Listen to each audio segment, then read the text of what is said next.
Hey guys! So today you and I are going to talk about collaboration. So let's get into it. So the question in question was, hi Frederick, how do you successfully collaborate with others when you're not that sociable? Well, that is easy because collaboration is one of those things where I think, at the very least, that people who have a high level of emotional intelligence understand that the nature of collaboration can differ from situation to situation, whereas people with a who are lower on the spectrum defaults to that there's a specific format for that. Let me explain that a little bit. So something you will see with people who are introverted or extroverted, and it doesn't really matter which one you are on the spectrum. But when they have one of those combinations where everybody is one of those usually, or like on the scale between the two, you will very quickly be able to figure out if their emotional intelligence matches the reasoning that they have around collaboration or anything like that. Because if I say, for example, we're going to have a party, well, your idea of a party might be very nuanced by your experiences. And so for a very extroverted person, a party might be, loud noises, like a lot of music, tons of people, etc., etc. Whereas for an introverted person, a good party might not be that specific format. It might be, we're gonna have some cake and sit and have like a quiet conversation at a pub or something like that, depending on how, what terminology you want to have, so to speak. And the basic idea being, what I'm saying to you really is, who enjoys what depends on the person. And collaboration works exactly the same way.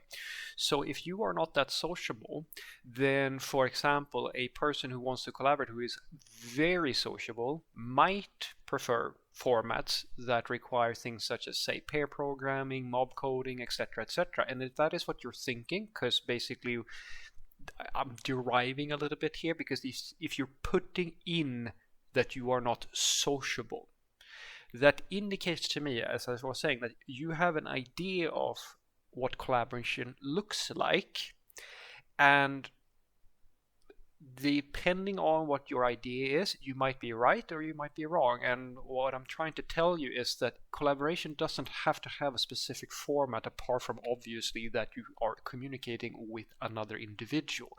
And I hope that we can at least agree that even the most shy, introverted person in the world understands that to collaborate at all, you have to converse with another party. And they might not be able to do it with everybody, because very shy people or people who feel like that they are, well, not as capable socially as they would like.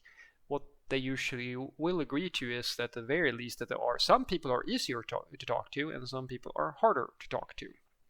So unless you're going to go your whole life without talking to anybody, I think you can find one or two people at the very least that you have had a nice conversation with.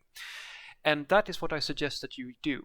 Because in order for you to collaborate in a group of people and so forth, you, just as the other party, and that is how collaboration I argue should work organically, just as, what does a good birthday party look like, or something like that. It depends on the person and the people involved, and you need to find a format where both of you feel comfortable. So in a collaboration situation, for example, let's say that you don't really enjoy mob coding. There are some people who swear by mob coding, and I always find it hilarious when I talk to, as I said, really extroverted people who, for some reason, can't understand that, that super after work where you're gonna go like, and get completely shit faced and do all that awesome stuff.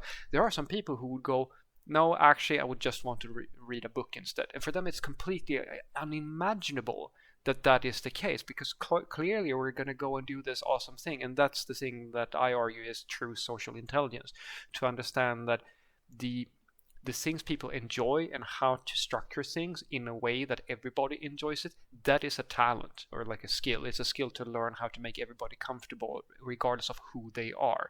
And that's what I suggest that you try to figure out in your individual situation. Because if I sit here and I say that, and that is the honest to God, that is the opinion I argue, from a ignorant manager who says that you're going to do mob coding to improve collaboration, or you're going to do like team exercises and stuff like that. And I always tell them the same thing.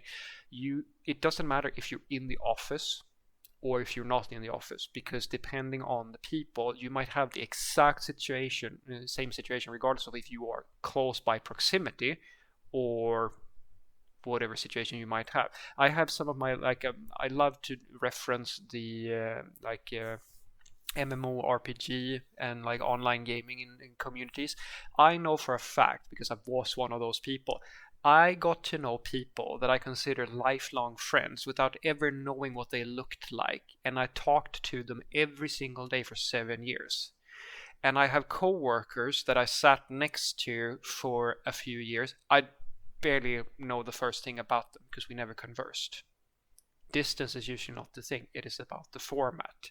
And so my suggestion to you is to do what I do, and that is, in order to figure out, basically that's the thing I'm trying to push home here, that I can't just tell you do mob coding or sit and do social stuff with your friends, like your coworkers, or go to lunch and stuff like that, because it might not be the right format for you. But if you want to figure out what format will work for you, the first thing you have to do is to establish, or I sort of put out there, that you are interested in some form of collaboration. And the way I usually do that is by rubber ducking, or inviting people to rubber duck. So what I will do is, I love this, and honestly I would go as far as to say that do this if you're a front-end developer, especially if you're a front-end developer. Do this regardless of if you're into collaboration or not. So if we take front-end as an example now, what I will do is that when I get a story specification and I know I'm going to make a page, or like I'm going to do something like that, what I usually do is that I really quickly stub out like the base components and the UI layout, like the CSS and the styling and everything, so that things look sort of the way that I want them to look. I don't wire it up to like the back end or anything like that to begin with. And then I take a screenshot. And then I post that to my instant messaging channel, or I show it to my stakeholders, and I go, I'm thinking something like this. And then usually by the time I've gotten that far, I will figure out a few interactions or things about the UI that I might have some questions about. And then I invite people to have an opinion. Like, maybe I don't get an answer, maybe nobody cares, it doesn't really matter. I'm just putting out a feeler there. I'm like fishing, basically. I'm throwing out a hook to see if someone is going to start a conversation with me by just posting the work that I did before it is completely done, and before I have like demos or I have a pull request ready or anything like that. It's early feedback, basically. That's what I'm looking for, and that is what I call a conversation hook. Now, really social people, or people I argue who understand the dynamics of a good conversation, will know what a social hook is. A social hook is just a statement or a question or something like that that sort of pokes another individual and invites them to have a conversation with you. That's what I just did. By posting that thing, I'm inviting people to have a conversation. If they don't care, they might not do anything. People who sort of care but like wants to show some interaction, they will put like a little like or something on it, or something similar to that. But the people who are want to engage in a conversation, they will actually say something. They will post a message or something like that, and all of a sudden you have a conversation. And depending on your situation, that might be happening in the office, it might happen in your instant messaging and so forth, but now you're getting some FaceTime with somebody else. If you always get nothing back, then collaboration is basically impossible in this, like, or more or less going to be very difficult for you to establish in that specific team. But this is the safest way I have found for people who, regardless of if you're super social or if you're antisocial, to get a feel for what styles or what formats of collaboration can I establish in this environment. Because you can do the same thing with, like I do the same thing for backend, where I might say that I'm thinking I'm going to do A, B, and C, and then I throw out some like in the channel or if in the office, and then I ask for, could you just help me rubber duck my thinking? And then I walk through after I've done my homework. Of course, I know roughly what I want to do and what I'm supposed to be doing, and then I say, okay, I'm thinking I'm supposed to be doing this and that. I'm a little bit unsure if this is a better approach versus that approach. You're basically trying to get people to, or allow people into your thought process, give them a chance to give their perspective on how you are thinking before you are done, and like all the way to the pull request and everything like that. That is healthy both for your own coding, but it's also a way for you to establish collaboration, very organic collaboration with people. And that is just a start. That is, in some cases, that's not going to work. Like, and then it's very hard for you to establish any collaboration, because again, it depends on the people in the situation.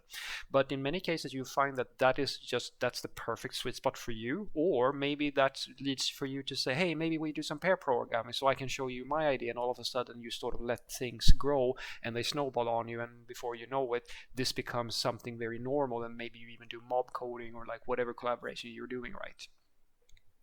So what I want you to take away from this is that it doesn't really matter so much if you're sociable or not when it comes to collaboration, because I argue that if you truly understand, just as I said, if you understand what a good birthday party looks like, you understand that it very much depends on the person. What will this individual or the people who are going to come to the party, what will they enjoy doing? Collaboration works exactly the same way. Collaboration can work in many different ways, and that's why I suggest to people to learn how to tune in to the individuals that you are dealing with.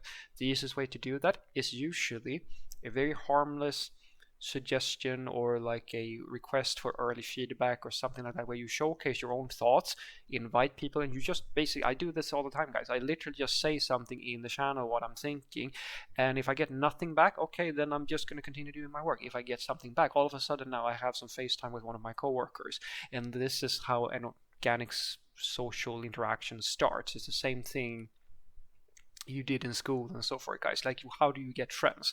Well, you have to start with something. You can't just dive in and immediately be buddies, right? You have to start with some basic conversations. Some people use cold talk and like small talk and things like that.